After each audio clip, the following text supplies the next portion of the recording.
And you stayed at home alone and lonely. Couldn't find your man, he was chilling with his homies. This week and you're going out. Try to stop you, you're going out. Hair done and your nails done too. I did anything that you do. Think I'm laying at the hottest spot tonight, you're going. Umbrellas rolling in the next spots and homeless. So we say, yeah, true. Laying at the party, ain't gonna stop, so let's take it high. Bonsoir monsieur, bonsoir, très heureux de vous retrouver ce soir dans le cadre de cette émission. Vous le savez, c'est temps mort, 90 minutes exclusifs basket, 21h, 22h30, c'est tous les lundis et ce soir encore bien sûr. Nous allons dérouler le tapis rouge entier sur le parquet de cette émission aux connaisseurs de cette discipline. On reparlera de l'afro-basket en messieurs et en dames, mais également des compétitions proches de nous. Et pour développer cette actualité, on va peut-être commencer par la présentation de 5 majeurs. Et ce soir, Martial Ludom, qui est le promoteur ou alors le concepteur du tournoi de pré-saison, est dans ce studio pour développer, entre autres, cette actualité, simplement parce qu'effectivement, cette compétition a démarré. Bonsoir Martial, vous êtes également le président de Flux Academy. Bonsoir, Monsieur Djipita, bonsoir panélistes. Bon retour à notre pivot. Ne dévoilez pas le secret. Bon retour à notre pivot. Alors, il n'y a pas de temps mort sans l'espère, on va aller au pas de course, ça sera présenter les autres. Monsieur l'espère, bonsoir. Merci salut à tous, merci de nous faire confiance. Nous continuerons à mériter cette confiance-là et encourager-nous comme d'habitude. Et bien sûr, dans le 5 majeur ce soir, le retour de YLN. Une déception près, on va comprendre mieux tout à l'heure.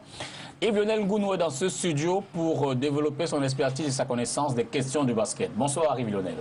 Bonsoir Djipita, bonsoir à nos chers panélistes et bonsoir à nos téléspectateurs. Très heureux et très émotionnel de vous retrouver sur ce plateau. Du basket, rien que du basket. C'est bien dit. Et pour compléter le 5 majeur et l'international, les joueurs à Duc, Dakar University Club, c'est bien sûr au Sénégal. Elle a eu un trophée cette année, cette saison. Elle a fait une autre grosse compétition en demi-finale avec l'Afro-Basket des dames. Hermine Geko a accepté d'être dans le 5 majeur de ce soir. On va certainement parler de sa saison pleine et riche. Bonsoir Hermine. Bonsoir, et merci de me passer la parole. Bonsoir à tous ceux qui nous regardent et à mes chers grands frères et mon père l'espère. Mais merci d'être venu parce que vous faites un double sacrifice. Pas très en santé, mais vous avez tenu à être là pour le plaisir des téléspectateurs. C'est mon pays. On vous souhaite d'aller mieux. Cela dit, maintenant que le 5 majeur est en pause, je vous propose de découvrir le sommaire et juste derrière, on vient parler des questions, bien sûr, de basket.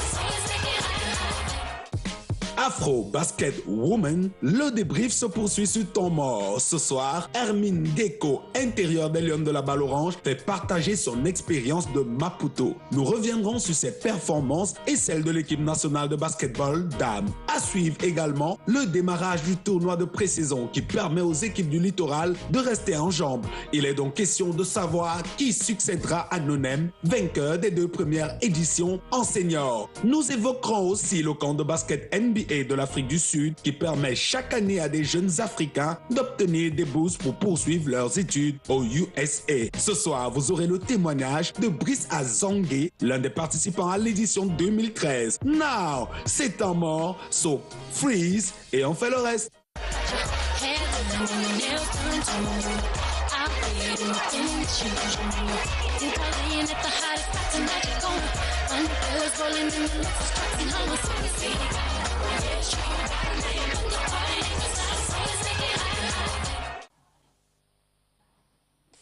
On va donc certainement commencer par la compétition plus proche de nous, on l'a dit. Le tournoi de pré-saison a démarré ce week-end ici à Douala. C'était hier dimanche du côté du collège Bao pour essayer de comprendre les contours et les meilleurs de cette compétition.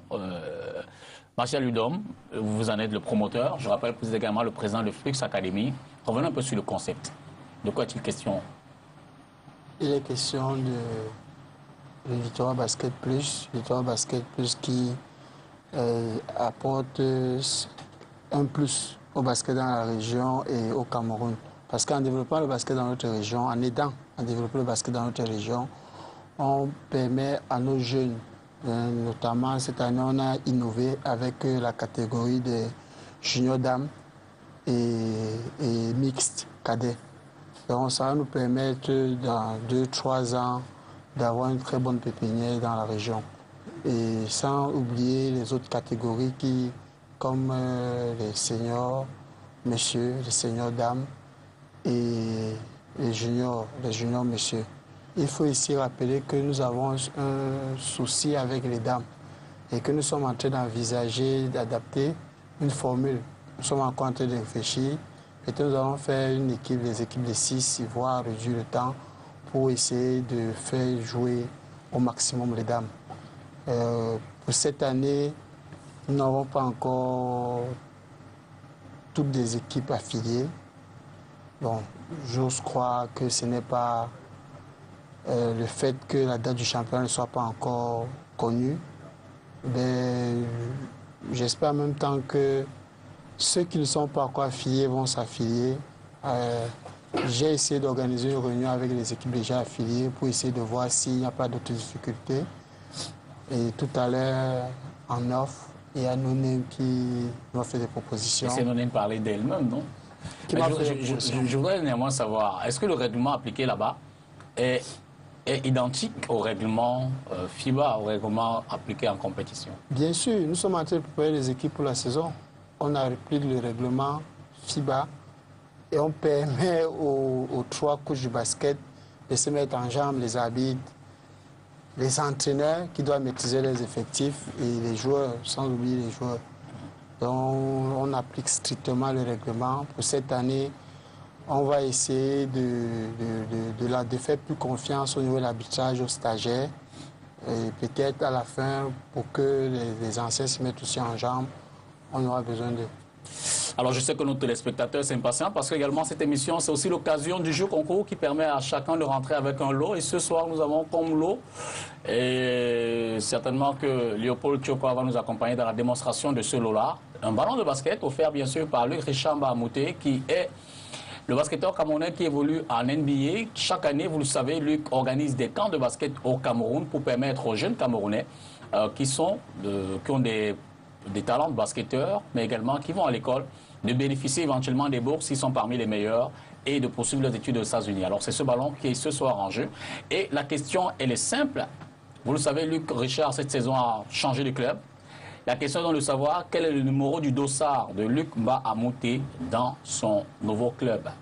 Quel est le numéro du dossard de Luc Bahamouté dans son nouveau club? Alors, pour être vainqueur, il faut avoir la bonne réponse et être le premier à avoir envoyé son SMS ici en réponse, soit par le numéro de téléphone qui s'affiche, 75 12 89 14, ou par l'adresse internet www.jos.tv/Tamor. Vous serez l'heureux vainqueur. Et bien sûr, au-delà de ces questions concernant le jeu concours, vous pourrez également poser des questions pour mieux savoir, avoir des informations sur le basket, tout le monde apporter des contributions à cette émission.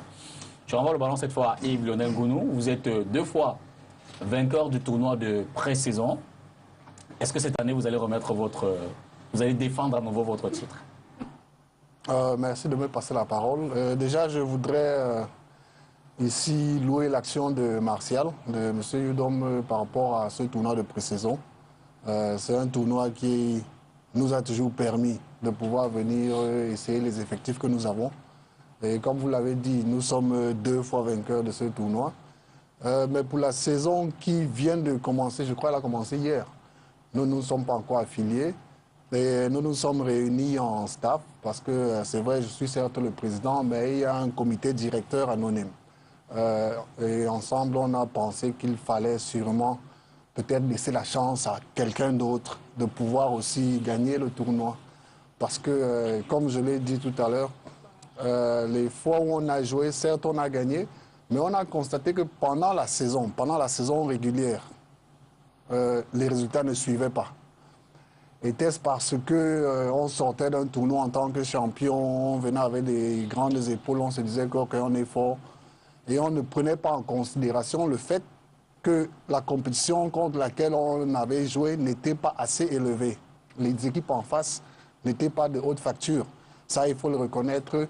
UDLA, par exemple, n'a jamais pris part à ce tournoi. École de basket n'a jamais pris part à ce tournoi. Quand on se mesure, nous, on se mesure aux équipes qui sont devant nous. Nous ne nous mesurons pas aux équipes qui sont supposées être derrière nous. Comme je l'ai dit, on l'a déjà gagné 2 fois. Maintenant, il faudrait qu'on puisse attaquer des tournois où on va affronter la compétition de l'élite. Parce qu'il faut le rappeler, l'année prochaine, NONEM va affilier une équipe en Elite One. Donc il faudrait qu'on se prépare pour l'élite. Et également, l'autre raison, c'est que la saison précédente vient juste de s'achever. Ça s'est achevé il y a peut-être 1 mois. Les demi-finales de la Coupe du Cameroun, je crois, vous étiez ici à Douala. C'était la semaine dernière, il n'y a pas très longtemps. Donc, les joueurs ont besoin de repos. Parce qu'il faut reconnaître, la saison prochaine va reprendre, je crois, d'ici fin novembre, début décembre. Si maintenant on se met à courir encore 1 mois et demi, 2 mois, quand décembre va venir, il faudra qu'on attaque notre préparation physique, qu'on attaque le championnat national. Et nous tous, on sait ce que c'est que l'Elite One. Et je peux vous garantir que d'ici avril, nos gars seront cuits. Donc on préfère leur donner le temps de se reposer. Et puis maintenant, après, on va venir, on va se préparer pour la saison qui pour nous est plus importante que le tournoi Littoral Basket Plus.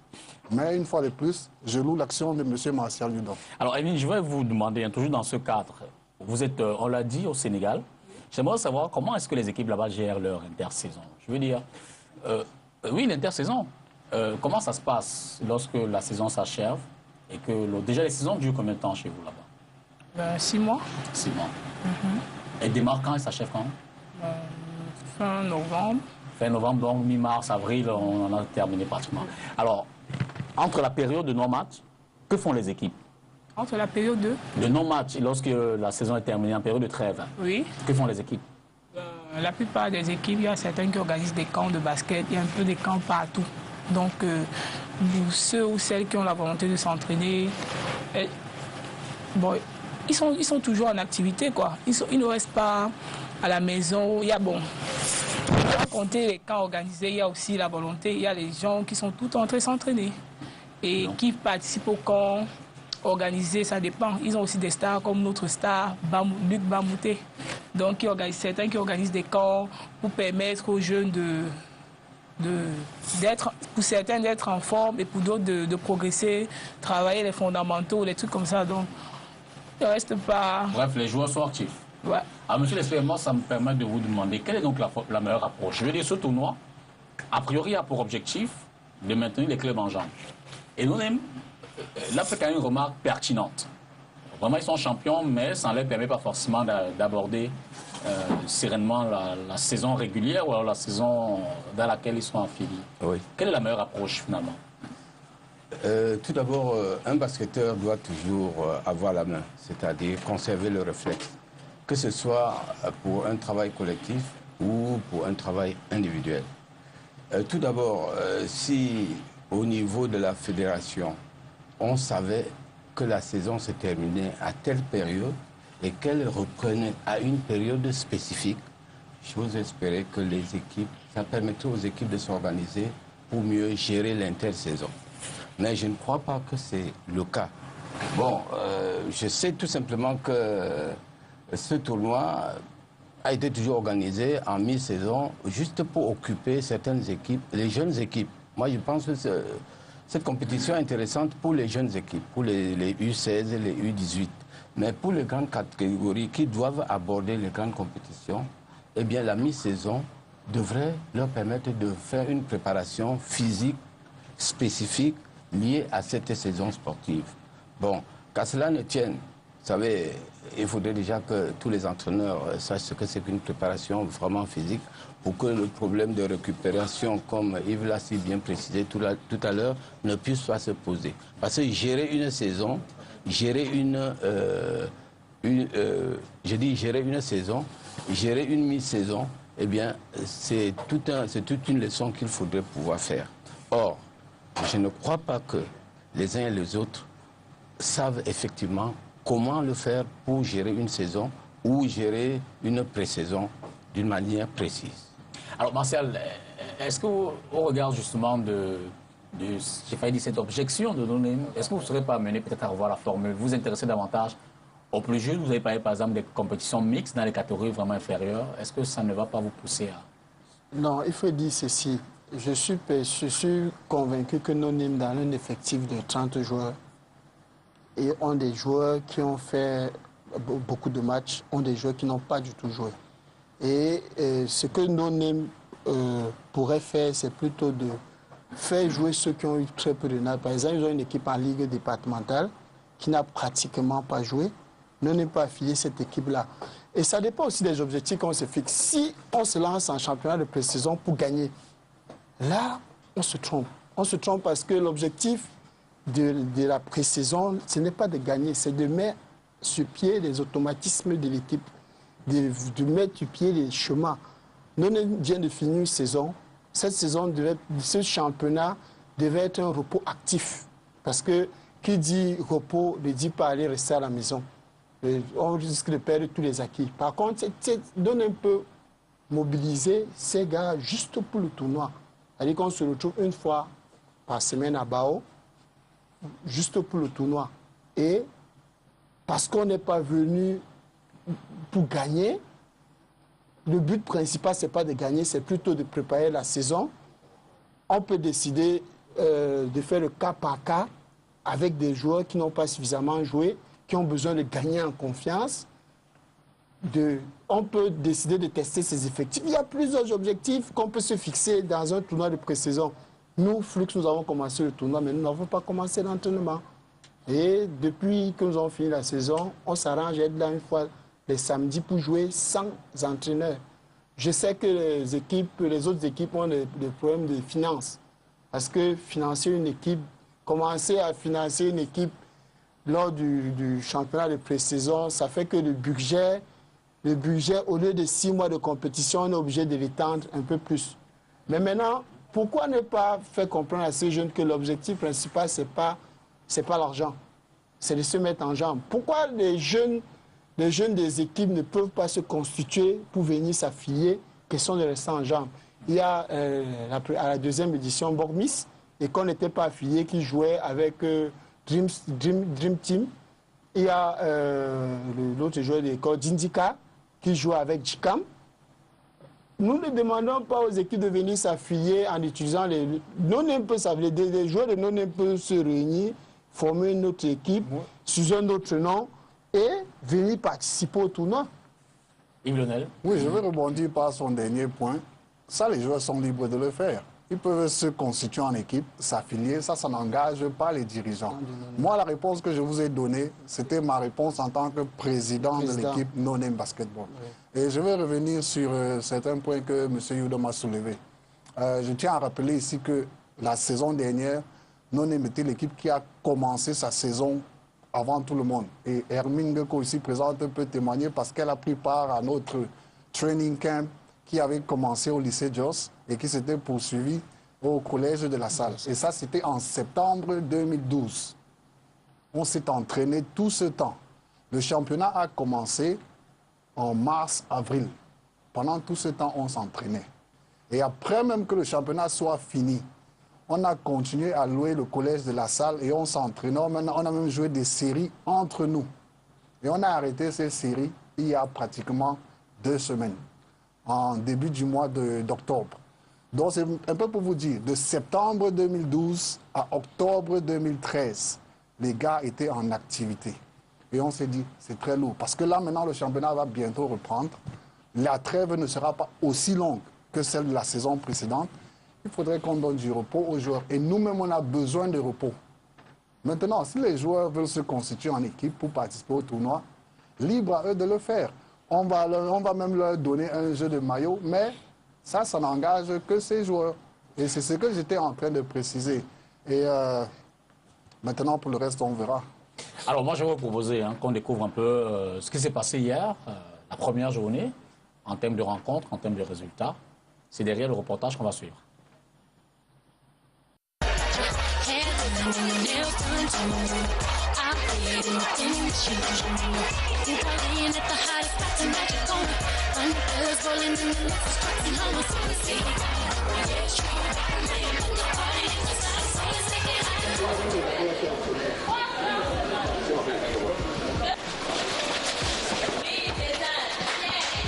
La La troisième édition du tournoi de pré-saison a démarré le 20 octobre 2013 ici à Douala. Sur les 4 rencontres au programme, 3 se sont jouées. En levée de rideau, des snipers a battu Flux Academy dans la catégorie junior. La rencontre d'âme n'a pas eu lieu en raison de l'absence des filles de l'école de basket. Le deuxième match de cet après-midi avait la victoire de IAB Academy sur Flux Academy. En senior, messieurs, Dedo Basket s'est incliné contre Flux. Et le bilan pour nous, il est très positif. Il est positif parce qu'il nous permet de tester des choses que nous pourrons facilement expérimenter en championnat.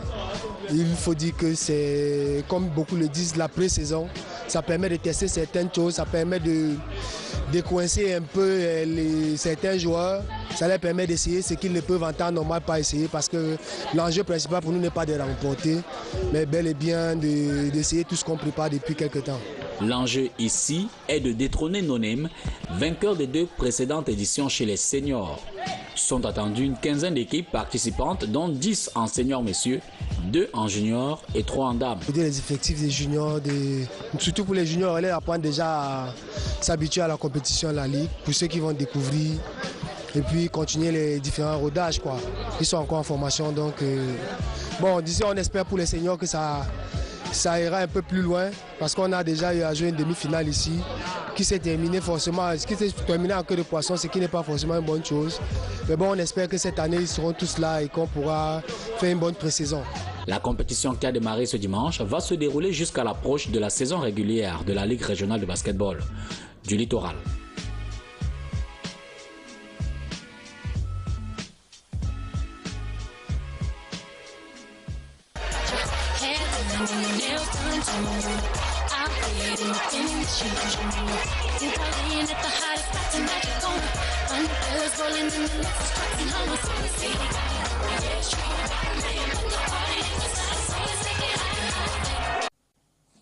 Être plus précis et plus complet avec les résultats, il faut savoir que Dedo a eu 14 points contre Flux Academy 40. Ça, c'était en senior, messieurs. En senior dames, Flux 0 et AB 54. Et puis des snipers 65, Flux 14. Yves Lionel, quand vous inspirez ces résultats?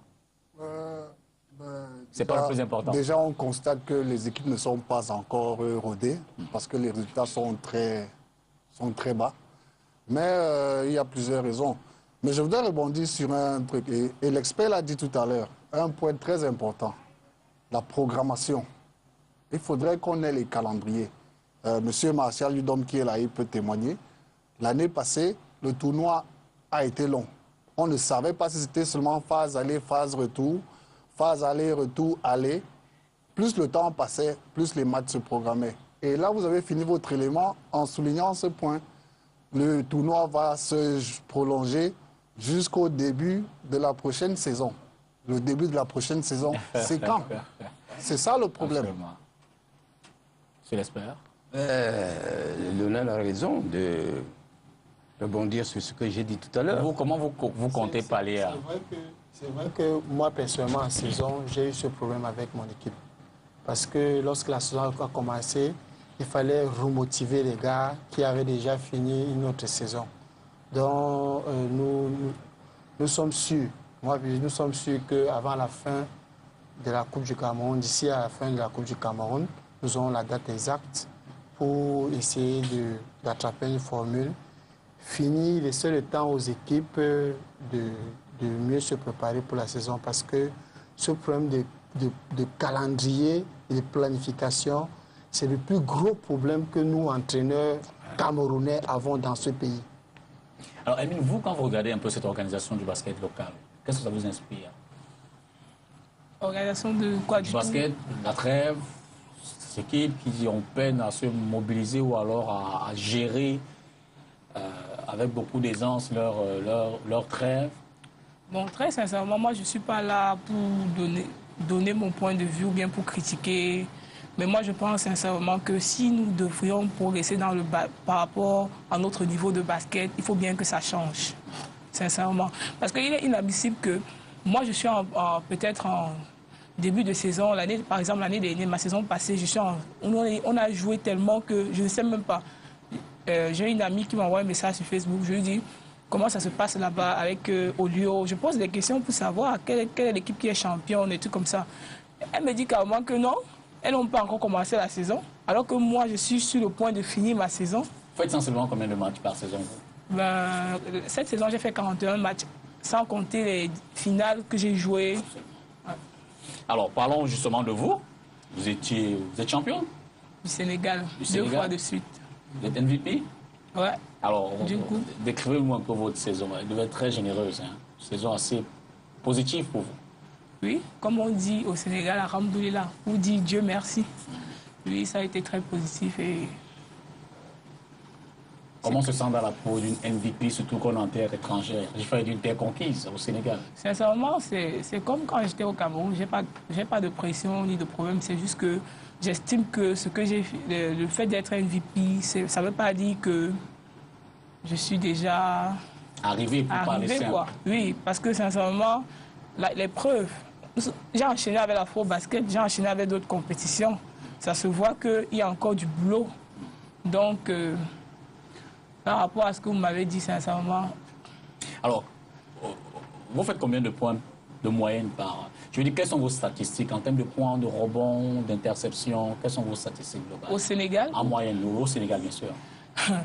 Au Sénégal, je me retrouvais à prendre 21 rebonds par match. Absolument. Bon, là, c'est quand je suis vraiment en forme, parce que je ne peux pas être en forme tous les jours. Il y a les jours où ça ne va pas. Mais on fait l'effort d'être au top, même si ça ne va pas. Donc, pour mes statistiques, c'est déjà, je peux finir un match avec 15 points. Quand je ne suis pas en forme, je peux faire 8 points. Je suis en dessous de 10 points, mais 8 points. Mais je fais beaucoup je prends beaucoup de rebonds, beaucoup d'interceptions, comme vous avez dit. Et 2, 3, 4 comptes, ça dépend. Vous voyez les matchs? Oui, bien sûr. Quelles sont les équipes éventuellement qui vous ont causé beaucoup de tort cette saison? Saint-Louis Basketball. Bon, il y a une seule équipe qui nous a compliqué. Les autres équipes sont fortes. Franchement, elles ont le niveau. C'est juste que nous, peut-être, nous sommes meilleurs qu'elles. Mais elles font partie des meilleures. Mais la seule équipe qui nous a franchement posé de problèmes, c'est Saint-Louis Basketball Club. Déjà, je ne sais pas si vous avez vu notre dernière finale où ça s'est terminé en queue de poisson. Vous avez vu? Où il y a eu des incidents aussi graves. Oui, donc... Et quelles sont les joueuses qui vous posent le plus de mal dans la bouteille? Franchement, je ne vais pas dire qu'elles me posent de problème. Parce que quand je regarde ces joueuses, elles sont d'abord des grandes sœurs. Donc, en fait, je les admire. Il y a une différence. Je les admire parce que pour moi, où je suis là en ce moment, ce n'est pas que je me prends la tête. Même si vous me mettez face à une équipe de WNBA, je vais seulement jouer. Absolument. Mais je vais respecter l'adversaire, mais elles ne vont pas me faire peur, je vais juste les admirer. Donc quand vous dites quelles sont les joueuses qui me font peur, franchement, il n'y a pas de joueuse qui me fait un peu... Vous êtes prête à les affronter toutes? Exactement. Donc c'est en fonction de l'affrontement du match, et après je me dis, ah là, elle est forte, il faut que j'aille encore bosser tel truc. Donc c'est comme ça que je vois ça. Et comment est organisée la saison? Vous jouez à quel rythme les matchs se jouent? Je veux dire, à quelle fréquence? Tous les 2 jours, toutes les semaines? Par semaine, par contre, tu peux jouer 3 matchs pleins. Tu peux jouer 3 matchs sans compter les entraînements. Tu t'entraînes. Quand tu n'as pas cours, par exemple, moi, quand je n'ai pas cours, je m'entraîne le matin et je m'entraîne le soir avec l'équipe. Le matin, c'est individuel parce que j'ai un coach personnel donné par mon club. Donc, c'est en fonction de ça. Et puis, en semaine, on peut jouer 3 fois. Et là, c'est quand on n'est pas encore, nous ne sommes pas encore dans les phases finales, demi-finales, quart de finale, tout ça. Mais quand ça arrive, c'est très grave. Avec tes cours, c'est pas facile de gérer ça. Parce que tu te retrouves parfois à finir les matchs à 2 h du matin, à 3 h du matin. Donc, en moyenne, par match, par semaine, c'est 3 fois, 4 fois. Lionel, vous avez connu Hermine ici. Vous voyez bien la différence et la grosse progression. Oui, Hermine, c'est une bosseuse. Elle a toujours bossé et elle est humble. Okay? Elle ne se dit jamais qu'elle est arrivée. Elle sait toujours qu'il y a du boulot devant elle. Et la chance qu'elle a eue, c'est de pouvoir affronter plusieurs compétitrices à différents niveaux, que ce soit ici au Cameroun ou bien à l'extérieur. Ça lui a permis de mieux jauger le travail qui a déjà été fait et également le travail qui reste à faire. Et l'autre avantage d'Hermine, c'est que même pendant la trêve, elle aime beaucoup jouer avec les garçons. Donc ça lui permet de mieux peaufiner ses mouvements et également d'être un peu aguerri par rapport aux jeux plus physiques. chez les garçons que chez les filles. L'année passée, quand elle était là, elle a joué avec Noah de la Salle, lycée Jos. Tout récemment, même quand elle est rentrée de Maputo, elle m'a demandé quand est-ce qu'on reprenait les entraînements. Parce qu'elle était prête à vouloir déjà repartir sur le terrain. Donc c'est un atout majeur qu'elle a. Moi, j'aimerais savoir si de temps en temps, elle allume sous la bouteille. Ben, malheureusement, je crois que certains auditeurs peut-être pourront envoyer des textos ou bien... Pour répondre à la question. Pour répondre à la question. Monsieur l'espère, vous connaissez quand même le jeu d'Hermine. Hermine s'en souvient une fois de plus qu'à l'université de Douala, j'étais très méchant envers elle. Mais aujourd'hui, quand sur le plateau, elle vous dit que voilà son père, elle reconnaît que c'était pour le travail bien précis. Oui, bien sûr. Je vais tout simplement dire que Hermine a eu, si toutes les basketteuses camerounaises avaient cette envie de vouloir jouer au basket, je suis sûr qu'elle progresserait comme Hermine. Et quand Hermine est sur le plateau, sache que les basketteuses africaines en général te suivent. Et l'autocritique est faite pour progresser. Il ne faut pas que tu hésites en disant ce que je dis, tu vas... Non. Ce que tu dis te vient du fond de ton cœur. Et moi, tel que je te connais, eh bien, tu donnes ces conseils pour que les autres puissent en bénéficier pour travailler. Je crois que Hermine, c'est un exemple que beaucoup de filles camerounaises devraient pouvoir suivre. Et par cet exemple, être MVP aujourd'hui dans un pays comme le Sénégal, ça voudrait dire qu'elle a continué à travailler. Il faudrait vraiment rester aussi humble comme d'habitude et savoir que ce n'est pas encore suffisant. Et je vais terminer en te disant, le petit marché que tu avais toujours tendance à faire lorsqu'il fallait démarrer, tu l'as toujours. Il faudrait continuer à travailler ça pour l'éviter. D'accord. Merci. Mais je vais prendre 3 SMS exceptionnellement parce que c'est Phil Bahia qui pose quelques questions à Hermine. Bonsoir à vos invités du PUTA, particulièrement Hermine, à qui je dis félicitations pour son tournoi, même si la fatigue a eu raison dès la demi-finale. Hermine, est-ce que vous pensez que le championnat du Sénégal a une organisation supérieure au nôtre? Quelle différence pouvez-vous lui trouver avec le nôtre? Ben, déjà, il s'appelle comment? Phil Bahia. Bahia. Ok. Moi, je pense que le championnat du Sénégal est très supérieur au championnat du Cameroun. Et franchement, je suis très déçu. Sincèrement, je suis déçu parce que je suis camerounaise et fière de l'être. Mais... Vous dites les choses telles qu'elles se présentent. Exactement. Et la différence, c'est qu'au Sénégal, on a... Je sais pas, je pense qu'ici, le championnat, c'est 3 mois, ou moins de 3 mois. La saison, je sais pas. Non, disons qu'un peu plus quand même, hein, entre 5 à 6 mois, sensiblement. Pour les équipes qui vont le plus loin possible, c'est 5 à 6 mois. Mais le nôtre, c'est dans les 6-7 mois. Et là, je vous parle juste du championnat. Je ne vous parle même pas qu'on atteint les phases de coupe finale et tout et tout. Et quand ça finit, par exemple, le Littoral Basket Bus que le coach Capo organise là, ça, lui, il est le seul à le faire, par exemple, ici, dans le cadre du Littoral. Alors que là-bas, il y a plusieurs qui le font. Ils sont tout le temps en train d'organiser un truc pour permettre à la plupart de basketteurs et basketteuses d'être en jambes. Donc, sincèrement, que ce soit dans l'administration, dans l'organisation, de la manière dont nous gérons les choses ici, sincèrement, je suis désolé de dire qu'il y a une très grande différence. Alors, dernière question. Hermine envisage-t-elle une carrière professionnelle, notamment aux États-Unis? Non, pas aux États-Unis. Bon, on ne sait pas ce qui va se passer demain, mais pas forcément aux États-Unis. Mais sincèrement, j'envisage, comme la plupart des sportifs, j'envisage. Mais je voudrais préciser à ceux téléspectateurs que dans le basket féminin, les meilleures carrières pro ne sont pas aux États-Unis. Parce qu'aux États-Unis, c'est la ligue professionnelle, c'est la WNBA, qui se joue pendant la trêve de la NBA. Et c'est une ligue qui ne dure pas longtemps. La plupart des dames qui jouent la WNBA jouent déjà professionnelles en Europe et dans d'autres pays, en Asie, en Amérique du Nord et en Asie. La précision en vaut certainement la peine. Puisqu'on parle de compétition, hein, on a commencé à l'au-delà du Cameroun, je voudrais qu'on revienne en 1 minute sur le camp NBA, justement, puisqu'on parle de la NBA. Le camp NBA de l'Afrique du Sud, vous étiez l'année dernière. Hein? C'est un peu quoi le concept? C'est de réunir la pépinière du basket en Afrique de leur donner des bases du basket, de réunir aussi les coachs, essayer de leur montrer un peu comment on travaille avec les Fondamentaux. jeunes. Oui, Éventuellement détecter les meilleurs talents. Oui, oui, bien sûr. Alors, il y a l'un de vos joueurs d'ailleurs, hein, Brice Azangue, qui fait partie du 5, qui était en Afrique du Sud tout récemment, au camp NBA. Lui, il avait été sélectionné parmi les 5 meilleurs joueurs du camp Luc Maïsi, parce que Luc Richard fait également un camp au Cameroun. Cette année, on a fait Boya, M. Lester Voutiana Cavan, il y a eu Boya, Douala et Yaoundé. Plus de 500 jeunes. Hein. Il y avait... Oui, au moins c'est plus de 5 à 600 jeunes. Voilà, plus de 5 à 600 jeunes qui, dans les 3 régions, ont pris part à ce tournoi. Donc, les 5 meilleurs sont allés en Afrique du Sud. Parmi eux, Brice Azangue, qui revient sur le déroulement de ce qui s'est fait en Afrique du Sud. Je propose de le suivre dans l'élément qui est juste derrière.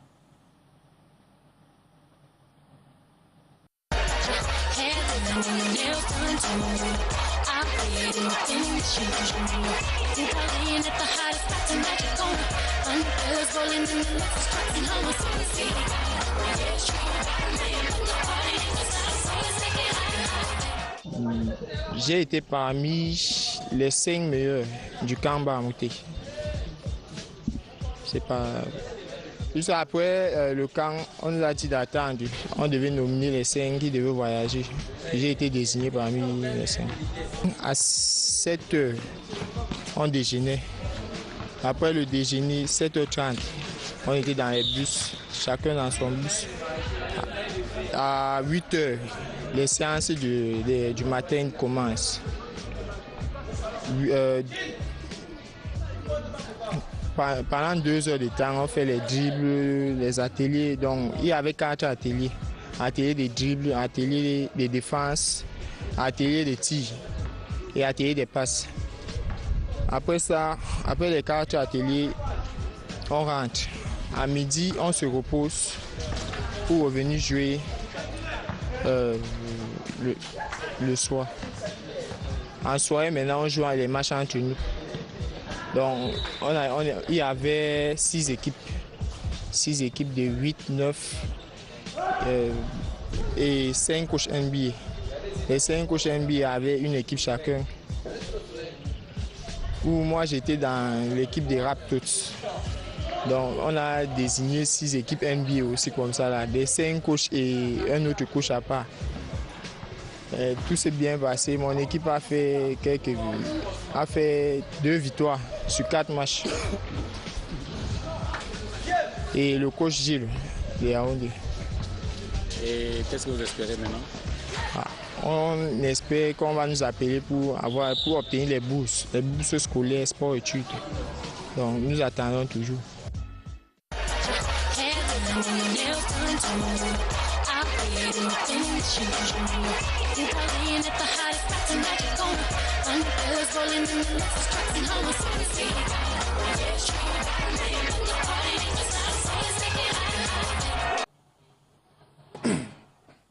Je rappelle justement que cet espoir est grand chez des milliers de Camerounais et même d'Africains chaque année qui espèrent, pour me redire, aller poursuivre leur sport favori et leurs études du côté des États-Unis. Ce qui nous permet donc de franchir un autre pas et de faire le point de l'afro-basket.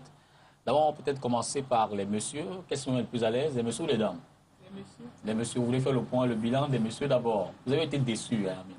Je le sens dans votre réponse. C'est bien ça? Non, je ne pense pas que j'ai été déçu. C'est juste que j'ai eu un peu de la culpabilité parce que j'espérais que mes grands frères allaient faire quelque chose d'aussi merveilleux. Je ne sais pas comment. Je suis sûr que vous ressentez la même chose que moi. Peut-être un peu plus parce que moi j'étais présent. Donc, vous, comment vous l'avez vécu, l'afro-basket? Vous l'avez regardé au Sénégal ou ici? Déjà, non, nous étions à Antibes. Vous prépariez les Jeux de la francophonie. Exactement. Oui. Et puis, où nous étions, c'est comme si on était à l'internat. Vu qu'on était là pour préparer une compétition, on n'avait pas de télé et tout, on était obligé de suivre le match, soit par un lien qu'on nous envoyait, des trucs comme ça.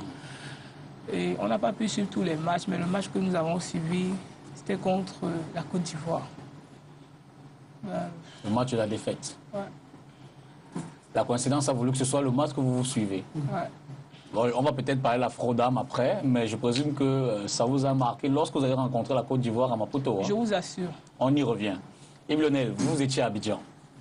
Vous avez vécu au cœur de la tanière. Comment vous avez vécu la compétition, l'Afro-Basket? Je peux dire que ce fut une très belle expérience.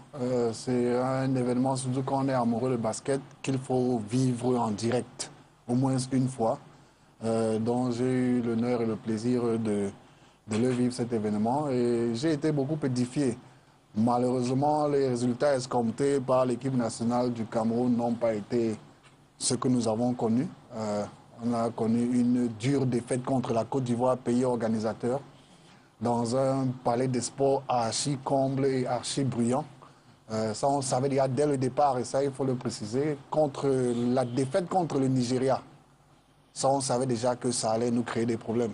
Parce que si on battait le Nigeria au premier tour, forcément, on évitait le pays organisateur en quart de finale. Parce qu'il faut aussi préciser l'objectif. Peut-être ce n'était pas forcément de gagner l'Afro-Basket, mais c'était d'obtenir une place pour la Coupe du Monde. Espagne 2014. Et une victoire contre la Côte d'Ivoire en quart de finale nous rapprochait un peu plus de cette place. Parce que ce sont les 3 premiers de la Coupe d'Afrique qui sont qualifiés. On a vu l'Égypte qui a commencé le premier tour avec 0 victoire, 3 défaites. S'en tire avec la médaille d'argent. Le Sénégal, qui n'était pas aussi fameux que ça, il faut le reconnaître, on les a vus de près, s'en tire avec la médaille de bronze. L'Angola a eu la médaille d'or, ça c'est l'Angola. Il faut toujours s'attendre à ce que l'Angola soit sur le podium, mais au moins le résultat du Cameroun a été un peu décevant. Et vous, pour vous, qu'est-ce qui pourrait expliquer cette contre-performance devant la Côte d'Ivoire? Plusieurs raisons. Je crois les personnes concernées ou alors les hautes autorités ont déjà eu à présenter leur rapport aux autres autorités. Le coach Lazare Adingono a déjà eu à soumettre son rapport de fin de tournoi à la fédération. Maintenant, il faudrait essayer de voir dans quelle mesure certaines choses peuvent être recadrées afin que les prochaines fois qu'on ait des meilleurs résultats. Il y a plusieurs raisons qui peuvent expliquer cette débâcle. Je crois 90 minutes risque de ne pas être assez longue. Vous prenez 5 ou donnez même 2 ou 3 raisons, non? J'ai discuté avec des joueurs. Vous étiez là. Certains ont mentionné la préparation. D'autres ont mentionné la cassure entre le tournoi de Chine et le tournoi d'Abidjan. Et il faut aussi reconnaître qu'il y a un problème d'encadrement technique.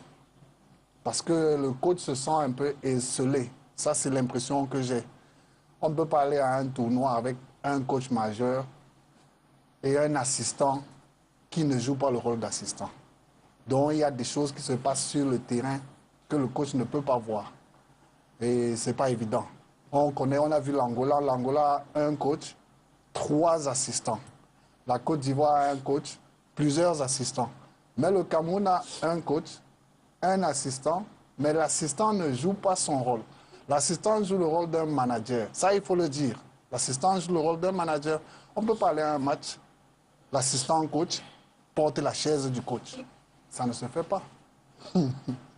J'ai vu à un temps mort l'assistant coach venir ouvrir la chaise, poser, le coach s'assied. À la fin du match, l'assistant coach porte la chaise, il part dans le bus avec. Non, il faudrait qu'on laisse le coach pouvoir choisir son assistant. Le coach venir avec son staff. Ça va éviter certains problèmes. Parce que là, le coach, il n'a pas confiance aux compétences de son assistant. Donc finalement, il se retrouve en train de tout faire. Il faudrait qu'on laisse la possibilité au coach de choisir son staff, comme cela se fait un peu partout. Martial, vous, dans quel contexte, dans quelles circonstances vous avez regardé et vécu l'Afro-Basket, messieurs d'Abidjan? En famille. Généralement, ces genres de compétition, je les regarde seul. En famille, Sereinement. pour mieux analyser, prendre les leçons, parce que tôt ou tard, ça peut arriver que je sois à ce niveau-là, voir comment je vais préparer mes jeunes. Et quelles analyses et quelles leçons tirez-vous de cette compétition? La première, j'ai l'impression que nous n'avons pas les moyens pour gagner l'Afro-Basket. Parce que déjà, la politique qui suit, nous ne sommes pas accompagnés par, je vais dire, le gouvernement. Nous n'avons pas les moyens. Si nous gagnons l'Afro-Basket, pour moi, c'est un bon hasard. C'est un bon hasard dû au fait que déjà il n'y a pas une politique. On a joué une demi-finale de la Coupe du Cameroun, sur quel terrain, avec quelle équipe, avec quelle formule, les équipes ont quels moyens. Parce que pour moi, gagner la Afrobasket, c'est déjà gagner le pari de faire de bonnes compétitions dans le cadre du Cameroun. Pouvoir réunir le maximum de nos bons joueurs. Je pense que jusqu'à la dernière semaine, l'entraîneur était en train d'appeler certains joueurs pour compléter son effectif. On n'a pas eu nos meilleurs joueurs. Je ne sais pas si c'est le ministère qui nous a pas donné les moyens d'appeler nos meilleurs joueurs ou on n'a pas pu les contacter à temps. Mais moi, ceux que j'ai eus, je pense qu'on a un problème toujours de planification parce que ce sont les joueurs professionnels qui doivent se libérer auprès de leur employeur. Donc, il faut envoyer les lettres d'invitation bien avant, si possible 6 mois à l'avance, pour qu'ils essaient d'insérer ça dans leur planning. Moi, les joueurs que j'ai eus, j'ai la chance d'avoir discuté avec un de mes joueurs qui était convoqué, qui n'a pas pu venir, parce qu'ils ont d'abord leur carrière. Ils ont d'abord leur carrière à gérer. Et ça tombe une mauvaise période, surtout pour les universitaires qui doivent préparer, eux, la saison. Donc, c'est difficile si à 2 semaines, 1 mois, on t'envoie une convocation, de convaincre ton coach. Donc, il faut qu'on prenne des dispositions pour les libérer à temps. Ça, j'ai essayé de me renseigner là-dessus. Maintenant, il faut qu'on ait un staff. Franchement, je rebondis, comme l'a dit Yves, et très pertinent, qu'on ne balaie pas de revers, qu'on n'impose pas le coach. Et si jamais ça arrive, parce que nous sommes Camerounais, que le coach principal trouve comment il va travailler avec son assistant, qu'il essaie de voir comment il va lui allouer les tâches réelles, et non les tâches de porter les chaises. Moi, je suis surpris. Vous étiez à Abidjan, nous, on n'a pas vu ça à la télé. Et si c'est ça, c'est que c'est grave. C'est qu'une seule personne, de toutes les façons, en basket ne peut pas. Parce qu'on a fait des stages, j'ai eu la chance de faire des stages avec l'expert sénégalais et l'expert tunisien qui nous parlaient du staff. Ils avaient au moins 20 staff, il y avait même le coach vidéo. Et c'est pour ça que les Égyptiens et les Angolais progressent au fur et à mesure que la compétition avance, parce qu'ils ont le temps de décortiquer le jeu adverse. Ce n'est pas une seule personne. Donc le coach principal a des vidéos qu'on met à sa disposition avant les matchs. Ça lui permet de mieux asseoir sa stratégie. Ça permet au coach d'allier les consignes strictes en défense comme en attaque à certains joueurs qui visionnent les matchs des adversaires. Bon, là j'ai l'impression de parler comme un expert. Tout simplement, c'est mon... Vous n'êtes pas loin. Justement, monsieur l'expert, puisque vous êtes proche.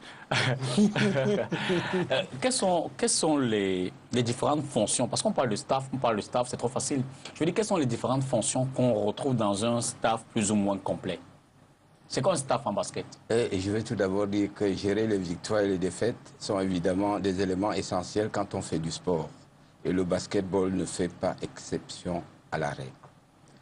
Pour dire tout simplement que quand on parle d'une sélection, d'abord je vais partir d'une présélection, d'une sélection, puis d'une équipe. Et revenir à ma question. Et revenir à votre question. Je pense que dès que la direction technique met à la disposition du sélectionneur l'équipe détectée, eh bien cet entraîneur commence donc déjà à faire une préparation pré-compétition. À l'issue de cette préparation, il réussit à détecter les éléments qu'il doit pouvoir utiliser à des différents postes. Dès que ceux-ci sont détectés, à travers les matchs amicaux, eh bien, il peut sortir déjà une sélection. Et une sélection, ce n'est pas une équipe. On peut avoir une sélection sans avoir une équipe. Et la sélection, c'est les différentes potentialités que l'on trouve sur le terrain. En faire maintenant une équipe, c'est créer la cohésion dans le groupe, de telle sorte que l'on puisse, même en fermant les yeux, savoir que tel se trouve à tel endroit. Et ça demande peut-être 10 ans, monsieur le Voilà. Professeur. Maintenant, dès que cet entraîneur a son équipe, il doit avoir autour de lui un staff composé donc de... Il y a les statisticiens. Et Yves l'a si bien précisé tout à l'heure, les Angolais ne gagnent pas au hasard. Ils ont au moins 5 ou 6 statisticiens Et chaque statisticien suit les éléments par compartiment. Il y a un préparateur psychologique.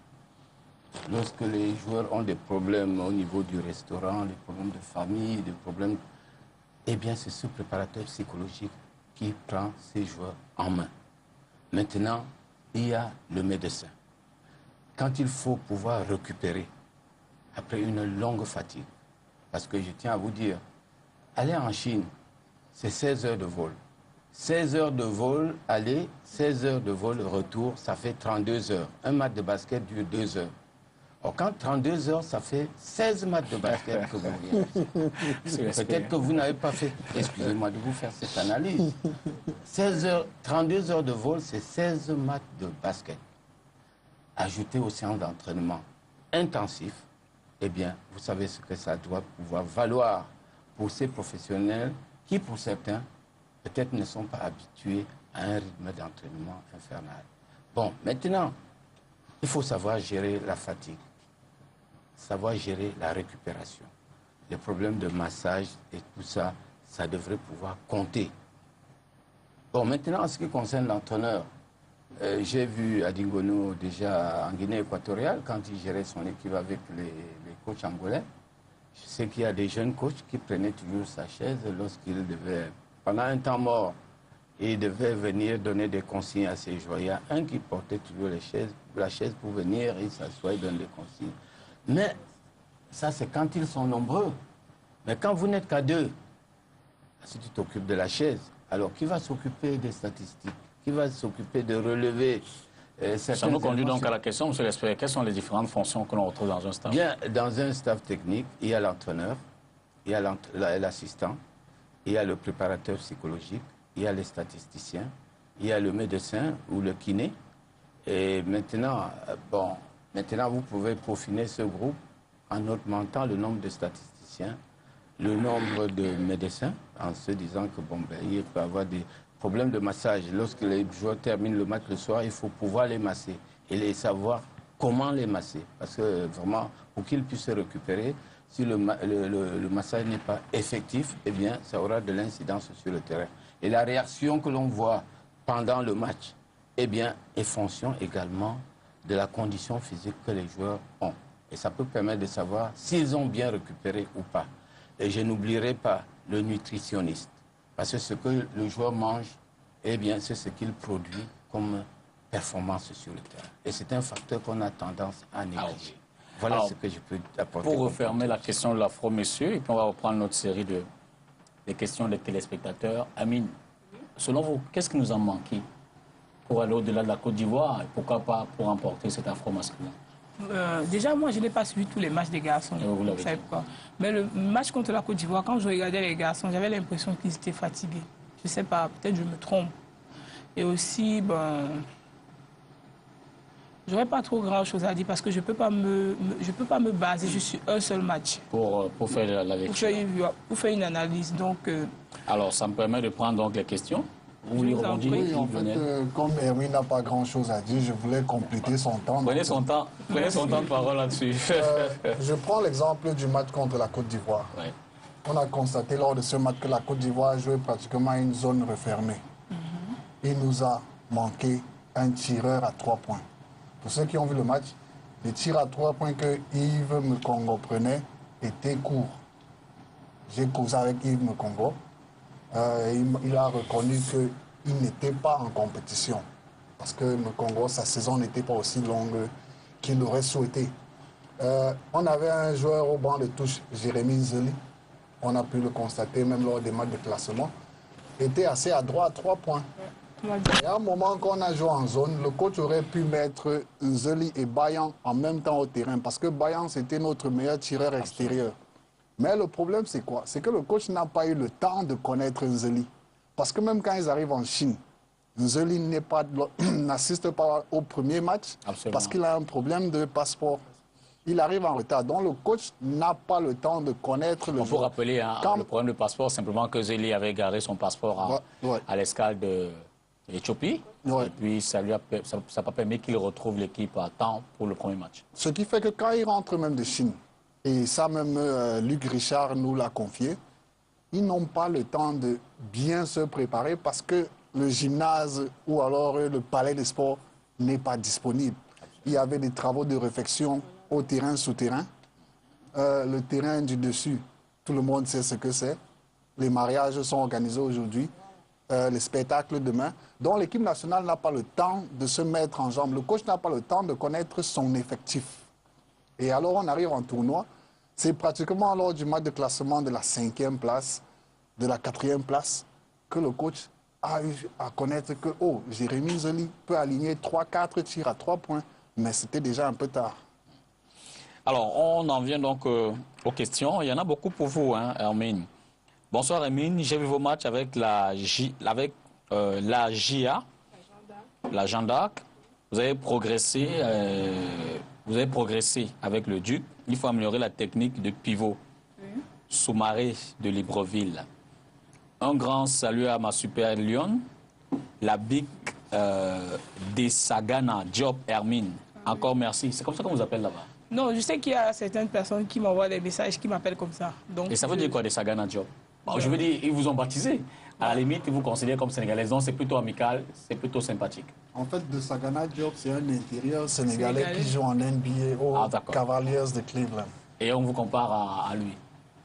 C'est une bonne chose, hein? Vous ne pensez pas, hein? Si, c'est une bonne chose. Voilà. Encore merci pour cette 4e place. Avec pour bonus une qualif pour la CAN 2015. Merci de nous avoir fait rêver. Laissez-moi vous dire, je vais dire exactement c'est écrit. Hein. Laisse-moi te dire Lago. Je me suis perdu. Bon, je me suis perdu sur le SMS. L'espèce a fait une observation pertinente. Ça, c'est de Phil Bahia maintenant. Si Hermine travaille ce petit défaut, alors elle sera un pivot redoutable. Je veux dire, on parlait certainement du marché. Oui. Mademoiselle Ngeko, qu'est-ce qui explique votre méforme? Vous avez été nul en quart de finale et en demi-finale. Pourtant, toute la nation comptait sur vous. En quart de finale et en demi-finale, il parle de moi ou bien il parle de l'équipe? Bon, certainement qu'il parle de l'équipe. Hein. Mais puisque en quart de finale, nous sommes allés en demi-finale, donc je ne comprends pas. Donc, vous estimez que ça a été dans la méforme. Mais on va revenir sur l'afro-basket tout à l'heure, dame. Bonsoir, député, bonsoir, espère. Bon retour, Yves Lionel. Je dis à Emine que le championnat dames au Cameroun se joue pendant 7 mois au niveau régional et national. SG Ligue du Centre, ça c'est M. Fauchivé. Bonsoir, juste pour demander à la dame si elle connaissait Abia Alice Eric depuis Berthois. C'est tellement un téléspectateur qui vous a reconnu. C'est un tour qui nous a valu la défaite face à la Côte d'Ivoire. Je continue à penser que c'est le match du Nigeria, un match sans grands enjeux et que nous avons joué avec beaucoup d'intensité. Vous l'avez dit, Yves Lionel, c'est Phil Bahia qui revient. Emile est une bonne joueuse en devenir, continue à bosser. Quelle leçon tires-tu de la francophonie et l'afro-basket? On en parle dans quelques minutes. Ah, en plus, c'est le coach Pepso. Bonsoir, coach. On en parle dans quelques minutes. Emile va-t-elle rentrer au Sénégal?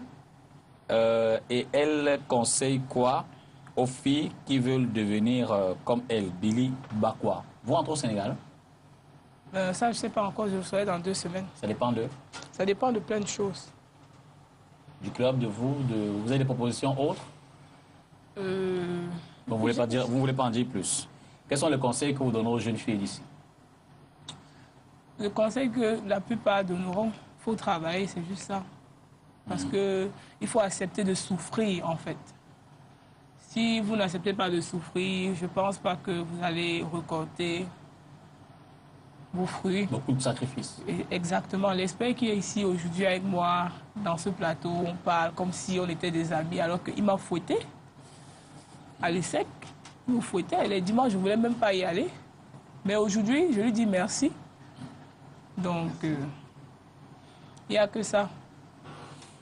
Ok, on va donc arrêter là pour cette autre série de SMS et parler donc des compétitions d'armes auxquelles vous avez participé. D'abord, commençons par la francophonie. Oui. Compétition riche, hein? Demi-finaliste, médaille de bronze. Ouais.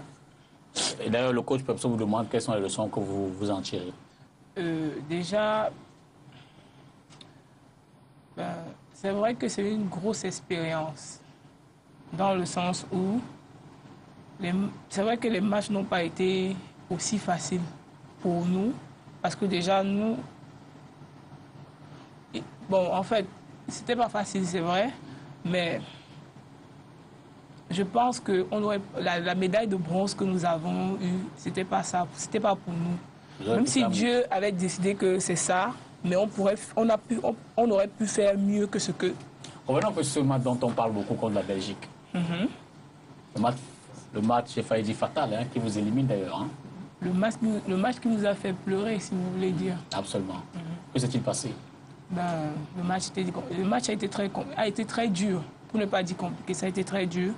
Et puis, c'est vrai qu'il y avait aussi la fatigue. Mais là-bas, on a pu gérer, peut-être parce qu'on avait le public. Il y avait plein de Camerounais qui venaient nous supporter, le ministre même était là. Mais je ne veux pas dire que...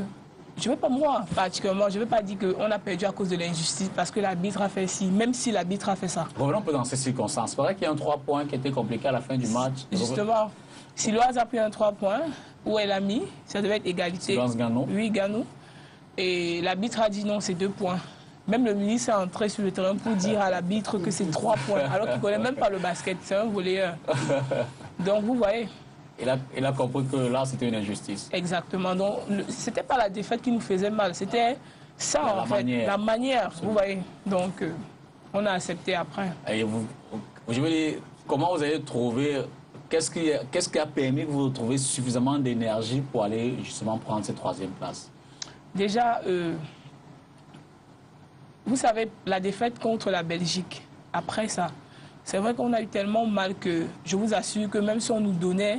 Je peux pas, ça, c'est une sensation que vous ne pouvez pas expliquer. Donc, même si on nous donnait l'Angola, le lendemain du match, là, je pense qu'on pourrait battre l'Angola. Et puis, il y avait aussi...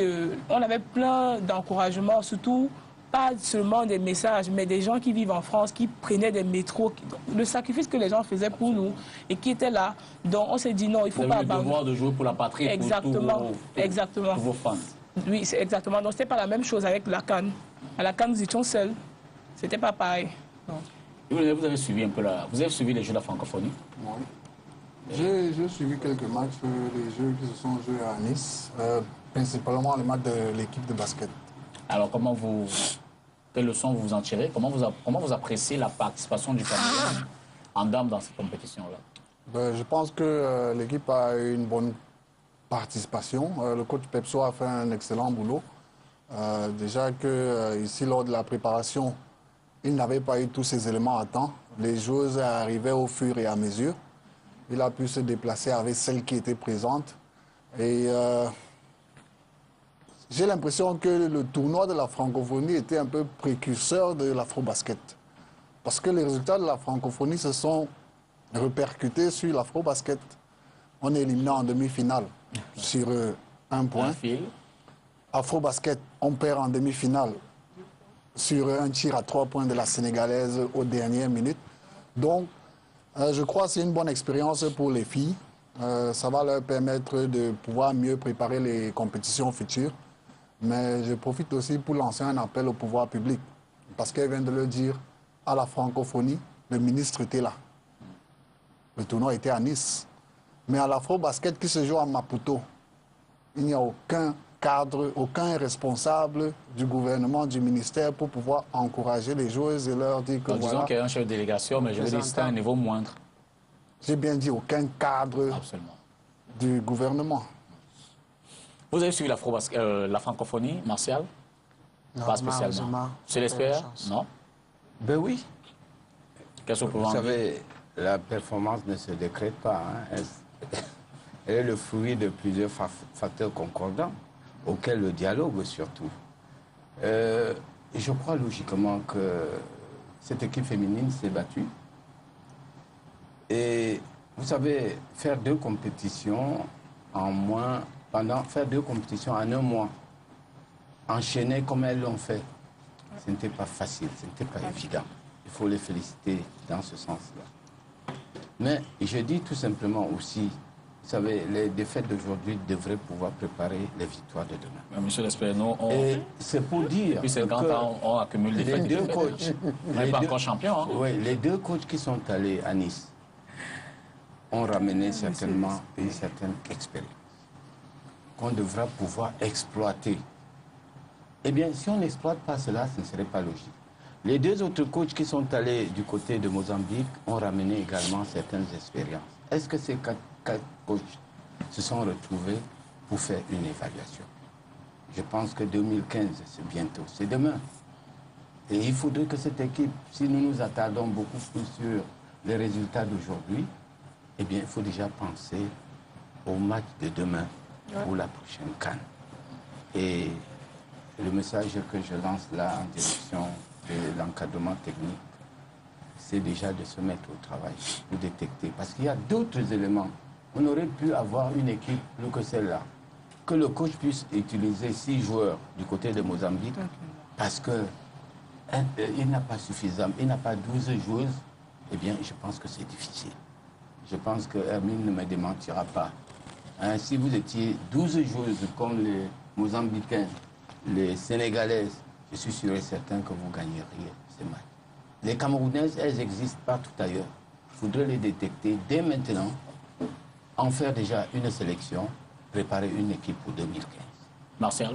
Oui, moi je regrette juste, je n'ai pas assisté, je n'ai pas vu la francophonie, mais j'ai vu l'Afro-Basket et en voyant les émissions, je regrette juste que l'entraîneur principal ne soit pas allé à la francophonie parce que c'est la francophonie qui nous préparait pour l'Afro-Basket. Bon, on a largement expliqué ici les raisons pour lesquelles, les raisons pour lesquelles il y a eu j'ai failli dire, ce divorce au niveau des entraîneurs. Voilà, donc ça a été vraiment indépendant et des entraîneurs de la fédération, peut-être dans une certaine mesure même du ministère des Sports. Donc, bref, l'idéal, c'est que les compétitions se suivent avec le même staff. On a donc fait la transition, on a fini avec la francophonie. Hermine, avez-vous le sentiment que lorsque vous êtes arrivé à Maputo, vous étiez fatigué? Oui. Déjà, il y a le voyage. Ça fait combien de temps de vol? Vous êtes parti de, 7 heures de temps. Vous êtes parti de Nice pour... Vous êtes revenu au Cameroun? Non, nous sommes revenus au Cameroun, je pense, à minuit, 1h. Et puis, on a une réunion avec le président de la fédération.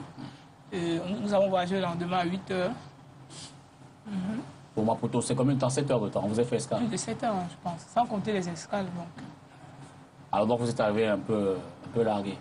Exactement. Ça n'a pas empêché que le Kenya passe à votre trappe? Non, déjà, je vais vous dire un truc. On a un truc entre nous, les filles, là, qu'on fait. Déjà, par exemple, quand nous sommes arrivés au Kenya, on disait qu'on ne peut pas passer parce qu'on n'a pas de visa et tout et tout. On était là, on souffrait et on essayait de supplier même les agents pour qu'ils nous laissent passer et tout. De la douane. Oui, ils disaient non. Et on avait l'impression que c'est parce que notre premier match devait être contre le Kenya ou bien je ne sais pas quoi.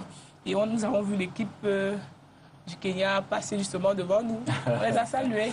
Et en même temps, j'ai dit... Vous ont laissé à l'aéroport. En même temps, j'ai dit à ma capitaine que...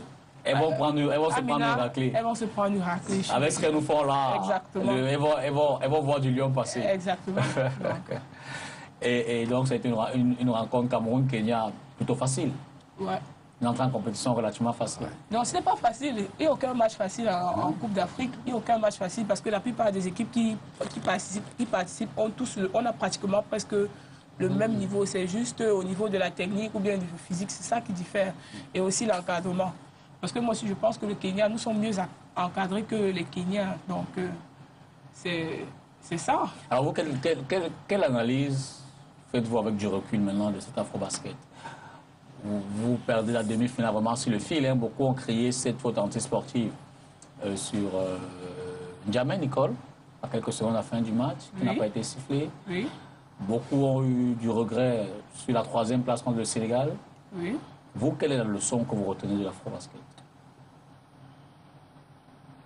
Beaucoup de déceptions. Je suis déçu. Mais il faut qu'on accepte aussi la défaite. Il faut qu'on accepte parce que le plus important, ce n'est pas d'accepter, c'est de savoir, de connaître, savoir pourquoi est-ce qu'on a perdu. Est-ce qu'on peut résoudre ce problème? Est-ce qu'on peut s'améliorer la prochaine fois? Parce qu'en fait, moi, je dirais pas qu'on a manqué de chance, en fait. C'est comme ça que je verrais ça.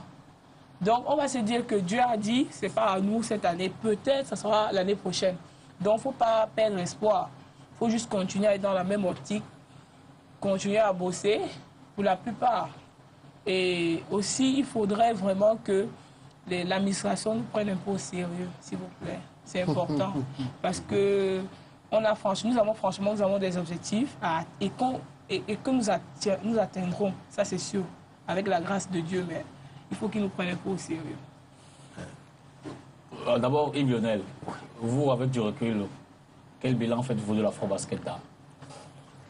Contrairement à l'Afro-Basket messieurs, je pense que l'Afro-Basket dames, le bilan est positif. Ça, il faut le reconnaître. Quand cette équipe partait de Yaoundé, on ne s'attendait pas à ce qu'elle finisse dans le carré, dans le dernier carré. La déception d'Abidjan. On sortait de la déception d'Abidjan. On ne s'attendait pas à ce qu'elle finisse dans le dernier carré. Même quand on regarde les résultats antérieurs de cette équipe sur les 10 dernières années, rien ne laissait présager un tel exploit. Parce que moi, j'appelle ça un exploit. On aurait pu faire mieux. On aurait pu terminer sur le podium, un peu comme les hommes l'ont fait en 2007 en Angola. Quand ils allaient en Angola, on ne les attendait pas. Ils sont sortis avec la médaille d'argent. Donc, je pense que le bilan est positif. Mais comme l'expert l'a dit, il faudrait qu'on puisse tirer les leçons de la débâcle. Quand je dis débâcle, je parle de la demi-finale et le match de classement. Donc, on tire les leçons de ces 2 derniers matchs et puis qu'on puisse mieux construire pour l'échéance 2015 qui risque d'avoir lieu au Cameroun. Le Cameroun ayant posé sa candidature pour l'organisation de l'Afro-Basket féminin. Et comme on a vu la Mozambique, il faudrait que le public, les pouvoirs publics puissent nous accompagner afin que ce trophée-là puisse rester chez nous, surtout après la performance de 2013. Comme quoi le pays organisateur peut également compter parmi les favoris du tournoi, même si l'espère. Je voulais dire à Hermine, à la chance s'ajoute le travail. Le travail bien fait. Et il y a un élément que j'ai oublié tout à l'heure quand je citais ceux qui sont autour d'une organisation. Ne faites pas croire que dans le staff, il y a un fonctionnaire qu'on appelle la chance. Non, non. La chance, c'est quelque chose de possible. Vous savez, regardez les tirs au but d'hier. Vous nous attendez pas dans le basket. Prenons un exemple au basket. Je vais donc dire qu'un facteur que j'ai oublié tout à l'heure, c'est le facteur arbitrage. C'est un facteur que l'on néglige avant une compétition, mais que l'on regrette toujours après la compétition. Pourquoi ne pas intégrer ça dans la préparation? Nous avons toujours tendance à croire que le problème d'arbitrage, ça n'a rien à faire avec la préparation d'une équipe. Non. Et je tiens toujours à vous rappeler, à la fin d'une compétition, on parlera de l'arbitrage. Martial, l'Afro-Basket Dame. Il y a félicitations à Emile et ses coéquipiers, je dire Amina et ses coéquipiers, et au coach. Malgré les difficultés que nous connaissons tous qui ont pu avoir ce résultat-là, parce que, pour dire vraiment, je pense qu'on ne fait rien pour gagner. Et je continue à dire, comme j'ai dit chez les garçons, si nous avons reçu, pour moi c'est un hasard d'avoir eu cette 4e place. Même comme toujours, depuis la dernière Afro-Basket, c'est ce noyau dur-là qui avait gagné la 5e place et qui a qualifié l'équipe. Donc on a la même équipe depuis un bon bout de temps. Pour moi, tout le monde pense que c'est très positif. C'est vrai que c'est très positif, mais pour moi, cette équipe, depuis la 5e place, je pense qu'elle aurait pu être champion d'Afrique. Donc, qu'on ne s'en donne pas en se disant qu'on a fait un bon résultat, on a fait ceci, cela, mais qu'est-ce que l'on a donc fait pour avoir ces résultats-là? Moi, je dis rien. Je dis rien parce que déjà, le coach a évoqué les difficultés qu'il a eues, qu'on aurait pu éviter. On a eu je vais dire, notre meilleure joueuse qui tourne en moyenne à 15 points par match. Et bon, on dit qu'il n'est pas parti. Nous savons tous pourquoi. Si c'est un problème de passeport qu'on n'a pas pu régler dans ce pays, c'est vrai qu'il y a d'autres choses que je ne maîtrise peut-être pas. On a eu une autre meneuse que j'ai vue en préparation pas mal, Linda, de la BA, qui a survolé le championnat, qu'on n'a pas pu résoudre un léger problème de composition ou permettre qu'elle puisse venir avec un jour de retard. Vu l'escale, elle aurait pu arriver avec l'équipe. Pour moi, le coach a joué avec 6-7 joueuses. Pourtant, nous avons laissé 2 joueuses au Cameroun qui auraient pu nous aider. Bon, maintenant, qu'on ait une 4e place avec tout ce qu'on a eu sans avoir fait quoi que ce soit ou avoir préparé une équipe à 4, parce qu'il y a 4 joueuses qui sont parties du Cameroun pour les 8 joueuses. Oui. La francophonie. Elles n'ont même pas eu le temps de se connaître. Elles sont rencontrées à 1h, 2h. Elles sont dispersées pour aller dormir dans les chambres. Le lendemain matin à 8h, c'était en route pour voyager. Pour moi, c'est quoi si ce n'est pas le hasard? Je préfère vraiment me limiter à ces quelques remarques pour dire qu'il faut qu'on arrête le hasard dans ce pays. Je voudrais qu'on revienne un peu sur les 2 matchs qui ont été pour le Cameroun des matchs de grosse déception. Mais je commence par le dernier. Cameroun-Côte d'Ivoire. Pardon, Cameroun-Sénégal, que j'ai avec la Côte d'Ivoire. Cameroun-Sénégal. Alors vous jouez à Duc, au Sénégal. C'est votre club. Et vous faites partie de l'effectif du Cameroun. Vous n'avez pas été tenté par le syndrome pays d'accueil? Non, jamais de la vie. Donc, au contraire, vous vouliez en finir? Exactement. Et c'était quoi votre état d'esprit donc? Malheureusement, ce jour-là, je n'étais pas très en forme. C'était notre dernier match. Je n'étais pas en forme, mais le truc, c'est quoi? Le truc, c'est... J'avais cette envie, je ne sais pas, de prendre cette médaille-là. Parce que non seulement ça nous devions entrer dans l'histoire du basketball camerounais, mais en même temps, ça devait faire en sorte qu'on croit en nous, quoi. Je ne sais pas si vous comprenez ce que je veux dire. Qu'on fasse confiance aussi. Qu'on vous fasse confiance. Et qu'on vous accorde plus de moyens. Merci. Exactement. Ça, c'est pour le Sénégal. Maintenant, contre le Mozambique. Contre le Mozambique, je vous assure que... Syndrome du pays organisateur. C'était grave. Donc seulement le mental est là, il y avait tout, mais à un moment, tu ne pouvais plus dominer ta fatigue. Je ne sais pas, tu ne pouvais plus contrôler la fatigue déjà à la fin du match, parce qu'au début, ça allait. Non seulement tu es fatigué, et puis quand tu regardes l'environnement, dès que tu regardes à gauche ou à droite, quelqu'un t'a insulté, tu ne gères pas ça. C'est vrai que je ne gérais pas, mais il fallait... Où est-ce que tu veux prendre la force de pouvoir... Au-delà du match en lui-même, il y avait une pression... C'était terrible, c'était terrible. Sans oublier la dernière faute sur ma coéquipière, ça, c'était alors très grave. Donc... Alors, Lionel, vous, quand on regarde... Faites-moi un peu l'analyse de ces matchs, Mozambique-Sénégal. Faites un match assez pénible. Hein. Oui, déjà contre le Mozambique, je crois qu'il y a 2 tournants, 2 phases clés que j'ai retenues, je crois bien sur le match. D'abord, le choc qu'il y a entre Valérie Avebe et puis Ramsès Longlac. Parce que c'est voilà 2 joueuses de notre rotation, de notre 7 majeur, si je peux dire ainsi. Parce qu'on a commencé le tournoi avec 8 joueuses, si j'inclus Kevin Tchungi. Mais petit à petit, Kevin Tchungi est sorti de la rotation. Valérie Avebe, c'était l'autre intérieur qui faisait partie de la rotation. Donc il y a choc entre Valérie Avebe et puis Ramsès Longlac. Avebe tombe, elle se blesse, point de suture. Elle est out pour le match. Mauvais présage. Et Valérie Avebe, c'est elle qui permet à Hermine Gecko et à Amina Djonkou de pouvoir souffler. Voilà, donc en première mi-temps, on a notre remplaçante qui est blessée. Donc, du coup, on a nos meilleurs intérieurs qui doivent jouer le reste du match. Deuxième temps fort, c'est le temps mort que le coach mozambicain prend, je crois, au 3e, vers la fin du 3e quart, début du 4e, peut-être pendant le 4e quart-temps. Et lors de ce temps mort, j'ai dit à mes amis, il vient de déceler le point faible. Il a demandé à ses joueuses de pénétrer, emmener la balle au centre, attaquer le panier. Elles ne peuvent pas parce qu'elles n'ont plus les jambes pour tenir. Elles ne peuvent pas faire les fautes parce qu'il n'y a personne au banc pour venir les remplacer. Et si vous remarquez, le Mozambique a arrêté de tirer et faisait tout sur pénétration. C'était soit la cuillère, soit la faute, lancer franc. Plus le Mozambique revient, le public s'y met. Les arbitres également commencent à sentir la pression du match. Je crois que c'est là où ça s'est joué. Et on n'a pas pu. Contre le Sénégal, franchement, j'ai été surpris de la prestation de nos joueuses parce qu'après cette difficile défaite contre le Mozambique, il fallait qu'elles puissent se remettre. Je crois que le match c'était le lendemain, 24 heures, moins de 24 heures après. Et elles sont venues, elles ont tenu contre le Sénégal avec ses tireuses, ses joueuses d'expérience et tout. Mais malheureusement, fin du match, dernière seconde, elle bloque à 3 points, elle tire sans bavure. Je crois comme Amina a dit après sur un des sites sociaux, ce n'était pas pour nous.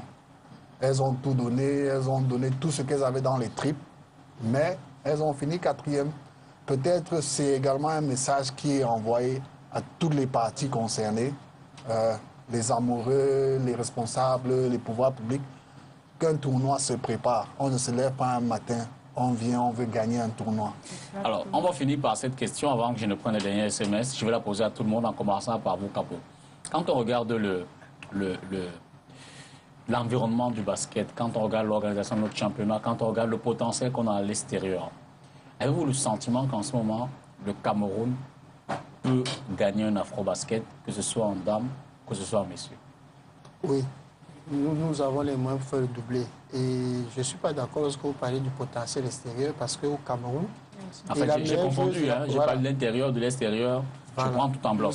Nous avons du potentiel, nous avons énormément du potentiel. Il faut qu'on s'asseye, on se regarde dans les yeux, on se dit des choses, et on laisse tomber nos égos pour travailler pour le basket.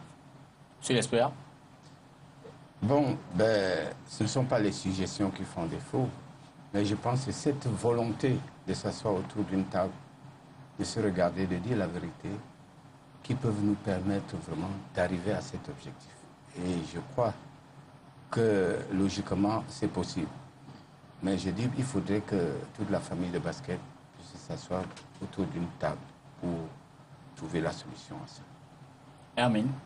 Pour ne pas qu'on ne se répète pas, c'est pareil avec ce que le coach Capo et monsieur l'expert. Il faut juste mettre, pour moi, il faut juste mettre les moyens en jeu. Parce que nous avons de très bonnes joueuses à l'extérieur, sincèrement. Mais aussi, nous avons des joueuses talentueuses. Il faut juste mettre les moyens pour que, enfin, nous essayons d'arriver à nos objectifs. Parce que, imaginez, il n'y a pas de... Je ne sais pas si je peux dire que nous n'avons pas de relève. La relève, c'est... Il y avait par exemple nos grandes sœurs Agathe. Elle, je l'admire. Oui, comme beaucoup de basketteuses qui m'ont aussi encadré, que j'admire beaucoup. Aujourd'hui, tu vois, tu rencontres une en route, elle va te dire « Non, ma fille, moi je ne joue plus, moi, j'ai laissé. » Est-ce que demain aussi je dirais pareil à une autre fille, je ne sais pas dans combien, peut-être dans 5 ans, je ne sais pas, mais je ne souhaite pas. Mais tout ça, ça fait partie de l'encadrement. Souvent, ils se sont découragés, donc il faut vraiment qu'on s'y met. Que ce soit nous, que ce soit d'autres personnes, il le faut, c'est important. Il faut créer l'environnement pour. Exactement. Yves Lionel. Oui, la question, avons-nous les moyens pour gagner Afro-Basket? Maintenant, il s'agit de quels moyens? Je veux dire, les moyens humains, on les a. Ça, ne nous cachons pas les yeux. On a suffisamment de bons joueurs, on a suffisamment de bons entraîneurs pour pouvoir gagner un Afro-Basket. Avons-nous les moyens matériels? Pas vraiment. Il nous manque des salles, il nous manque des terrains d'entraînement, des aires de jeu. Avons-nous les moyens financiers? Non, on n'a pas de moyens financiers. Il faudrait une réunion de tous ces différents moyens-là pour qu'on puisse donner des résultats, faire des résultats en Afro-Basket. Si c'est la volonté, ça, il y en a. Impossible n'est pas camerounais, mais il faudrait quand même que les moyens financiers suivent. Il faudrait un certain accompagnement des pouvoirs publics, le ministère, conjointement avec la fédération. On va donc ressortir avec ces quelques SMS. Belle prestation des dames. Et l'effectif était bon. Et surtout, merci à nos locaux. Vous étiez les meilleures. Soël. Bonsoir à vous. Félicitations aux Lyon. Elles nous ont fait rêver. 2015 se prépare dès maintenant. Marc. Salut, c'est Mahaman. Je vous suis depuis Kalana. C'est au Mali. Big up à toutes les Lyons. Bonsoir à tous nos amis du Mali et de l'Afrique de l'Ouest. Je trouve que notre championnat dure comme celui du Sénégal, mais ça n'a pas autant de matchs. Ça n'a pas autant de matchs. Bonsoir, monsieur l'Espère, il n'a pas signé. Faisons les choses normales. Le titre de notre film, c'est Programmer pour perdre. C'était le dernier SMS. Oui, monsieur l'Espère, vous me le rappelez. On va donner... D'abord, je rappelle que la semaine dernière, on a peut-être failli à ce devoir-là. Il y a eu le vainqueur du jeu concours de la semaine dernière, monsieur Bayoy, qui est venu déjà ici prendre son lot, c'était un maillot. Et cette semaine, le vainqueur s'appelle Phil Bahiha. Il a donc donné la bonne réponse. Le numéro du dossard de Richard Luc Bamouté pour la saison prochaine. Donc la saison commence à la fin de la semaine, là, le 29 à la fin du mois. Avec Sacramento, c'est le dossard numéro 33. Luc va donc jouer avec le Mossa. Un dossard 33 qui vous fait... qui a beaucoup d'histoire, hein, Pat Ewing. Oui, il y a plusieurs grands joueurs, Pat Ewing, Scottie Pippen, même Shaquille O'Neal a porté le 33 à un moment, Karim Abdul-Jabbar a porté le 33, donc c'est un dossard mythique. On lui souhaite donc une saison ou alors un parcours mythique avec Sacramento et peut-être bien au-delà aussi. Phil Bahia va donc passer dans nos bureaux pour tirer son lot, il a gagné ce joueur ballon. Je rappelle que la semaine prochaine, on aura certainement Priscille Bianja qui s'est excusée. Elle n'a pas pu être là aujourd'hui. Elle nous a fait savoir qu'elle sera là la semaine prochaine. On aura également le docteur Alain Nomo, l'un des Camerounais qui a été professionnel à Abidjan, en Côte d'Ivoire. Il est au Cameroun en ce moment. On va le recevoir. Et puis le vice-président d'Africa Basket, Eric Niat, est également annoncé dans ce studio. Monsieur Espéra, vous voulez dire? Je voulais seulement vous faire savoir que la Côte d'Ivoire qui a gagné à la francophonie et les Camerounaises qui ont été médaillées de bronze, leurs résultats n'ont pas été ce que l'on attendait à la FOBAC. Ah oui, on les attendait peut-être en finale. Voilà. Mais bon, ça c'est une autre histoire. Voilà. Mesdames et messieurs, merci beaucoup d'avoir une fois de plus regardé cette émission. Bien sûr, le prochain rendez-vous, c'est lundi à 21h, la rediffusion de cette édition-ci. C'est mercredi à 16h. Comme à l'accoutumée, on ressort avec la mécanique habituelle de l'émission Temps mort, simplement pour demander un temps mort. Merci d'avoir regardé. Bonsoir, le 5 majeur rentre dans le vestiaire et à lundi. À lundi.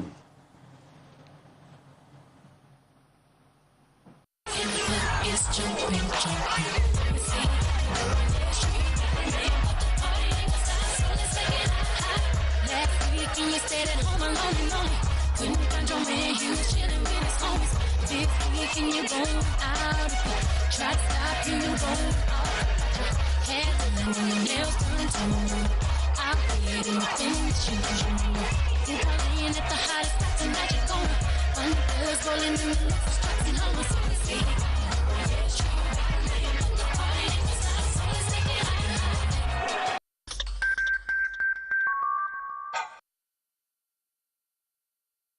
VOA this Saturday on a new set with a new look and an outstanding unique personality to topple on elections, democracy, corruption, and the place of the church and right in all the ranks such that moral virtues fall back in place. On September 30, when the twin elections were held in all over national territory, lots of voters' cards were still decorating the LA camp. So that is it. We need to make sure that in future elections, the better than each election, you know, it's usually better than the other election. Cameroonians should be patriotic, should be determined, should be cleansed, should be transformed. And the capacity building. People are not yet informed about the importance of elections. What's your assessment of the moral standards of our society in the era? You want to be very honest with you. Each time I listen to the head of state speech at the end of the year, decrying decadence, corruption, embezzlement, juvenile delinquency, and it is only hiking, surging, I feel my heart bleeds. Faith goes with action, my dear Ami. If I tell you that I can turn water into wine now and you believe in Nico Halley, you must also be a fake Christian. Peace, as the building Shalom illustrates, is an essential ingredient to the development of our society. You take the rendezvous this Saturday at 3 p.m. on STV, your TV, and you remember